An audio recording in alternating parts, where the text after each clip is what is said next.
Pemirsa, pemenuhan gizi seperti zat besi pada anak adalah hal yang penting, terlebih untuk mencegah stunting. Selain anak, orang dewasa juga perlu memperhatikan asupan gizi dan makanan yang seimbang agar kebutuhan gizi ketika mengandung menjadi terpenuhi.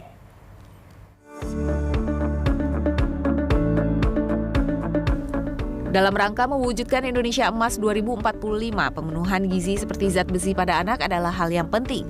Kebutuhan zat besi yang cukup dapat mencegah seorang anak terkena penyakit anemia hingga stunting. Penyakit anemia yang merupakan faktor penyebab stunting dapat dicegah dengan pemberian asupan nutrisi yang tepat dan sesuai dengan pedoman gizi yang seimbang. Selain anak, perlu dipastikan orang dewasa mendapatkan asupan susu bersumber protein hewani dan asupan gizi atau makanan yang seimbang terlebih sejak remaja, agar ketika asupan zat besi yang cukup sudah didapatkan anak ketika masih di kandungan. Hal ini dinyatakan oleh pakar gizi klinik Jualita Surapsari. Kita lihat merupakan masalah yang kalau kita nggak putus, itu akan terus berada di dalam siklus hidup seseorang. Ya, di dalam siklus hidup seseorang. Yang mana kalau kita lihat di sini, salah satunya ketika anemia defisiensi besi ini terjadi pada masa prakonsepsi artinya sebelum terjadi pembuahan gitu ya, belum ketemu sel sperma dan sel telur, sebelum hamil gitu ya, masa pranatal, ini bisa menjadi salah satu faktor risiko anaknya terlahir kecil, yang menjadi faktor risiko stunting. Anak remaja yang dia anemia, pastinya fungsi kognitifnya akan terganggu. Ya, produktivitasnya akan menurun. Dia akan tumbuh menjadi orang dewasa, yang orang dewasa ini memang tidak produktif.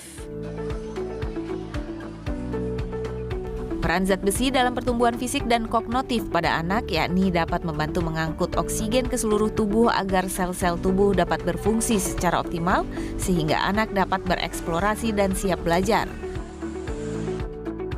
Zat besi juga berperan sebagai kofaktor berbagai enzim yang terlibat dalam penyampaian informasi di otak pada anak akan menjadi lancar.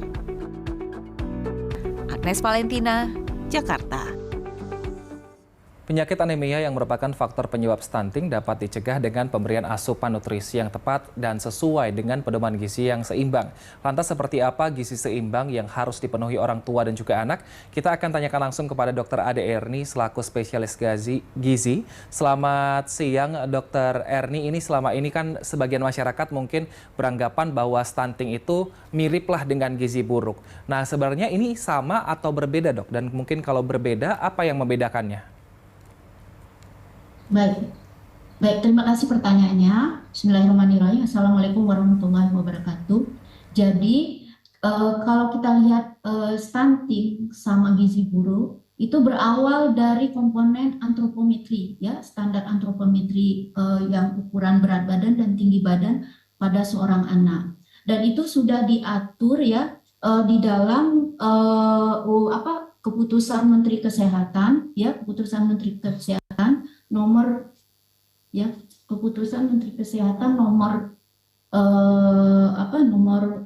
tahun 2020 ya, tentang standar antropometri anak. Di situ dijelaskan bahwa gizi buruk itu sehubungan dengan ukuran berat badan, disesuaikan berat badan dengan panjang badan atau tinggi badan seorang anak.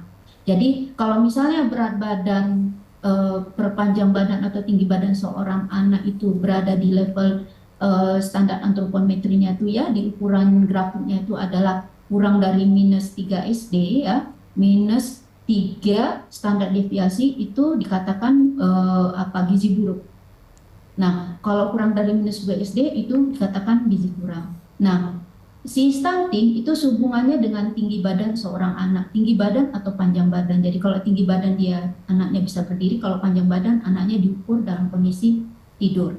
Jadi kalau misalnya dikatakan stunting ya, stunting dia yang sangat pendek, severe stunting, itu apabila panjang badan atau tinggi badan si anak disesuaikan dengan usianya itu posisinya adalah kurang dari -3 standar deviasi. Kalau yang stunting berat atau severe stunting. Tapi kalau yang pendek standar itu dia kurang antara -2 standar deviasi dan -3 standar deviasi. Jadi perbedaannya Pak lebih kepada ukuran panjang badan, tinggi badan seorang anak disesuaikan dengan usianya. Begitu perbedaannya. Baik, Ibu, untuk stunting sendiri, untuk mencegah stunting ini kan dimulai bahkan saat bayi berawal masih dari kandungan seperti itu.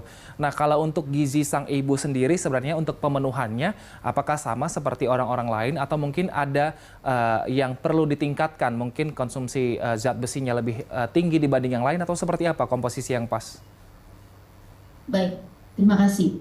Jadi seorang ibu hamil itu di dalam tubuhnya sendiri adalah seorang janin ya. Jadi ada 2 kehidupan di dalam tubuhnya. Tapi bukan berarti makannya di 2 kali kan tidak.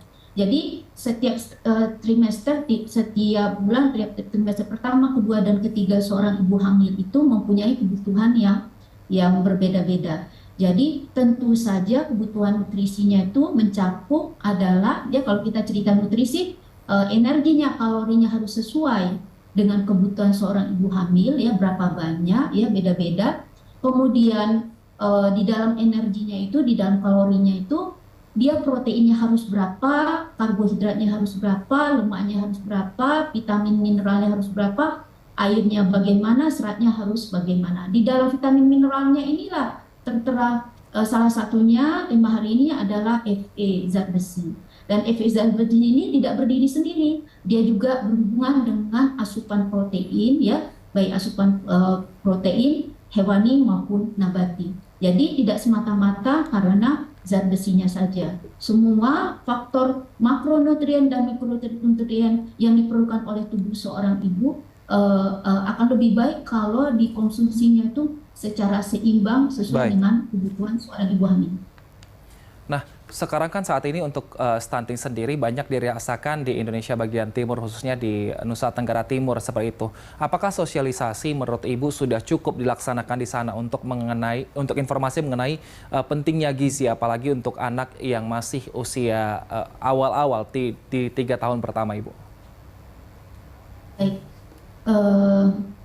saya pikir kalau sosialisasi itu, ya maaf, itu sebenarnya tidak hanya tanggung jawab dari lini kesehatan. Karena stunting ini semata-mata bukan hanya masalah gizi saja. Stunting juga berhubungan dengan faktor pelayanan kesehatan, faktor sanitasi lingkungan, ya, PHBS. Jadi sosialisasinya itu bukan saja harus mencakup di semua bagian masyarakat, karena semua juga bertanggung jawab terhadap terjadinya proses stunting ataupun gizi buruk ini. Jadi semua juga harus bekerja sama untuk mencegah atau mengatasi stunting ini. Saya pikir sosialisasi yang harus dilakukan itu harus terus-menerus, Pak. Baik, kita harapkan semoga semua masyarakat ini berperan untuk mencegah stunting, tidak hanya orang tua, tapi semua pihak terkait dan juga masyarakat sehingga stunting bisa dicegah di Indonesia. Terima kasih Dr. Ade Erni selaku spesialis gizi telah bergabung bersama kami di Berita Satu Siang. Sehat selalu, Ibu.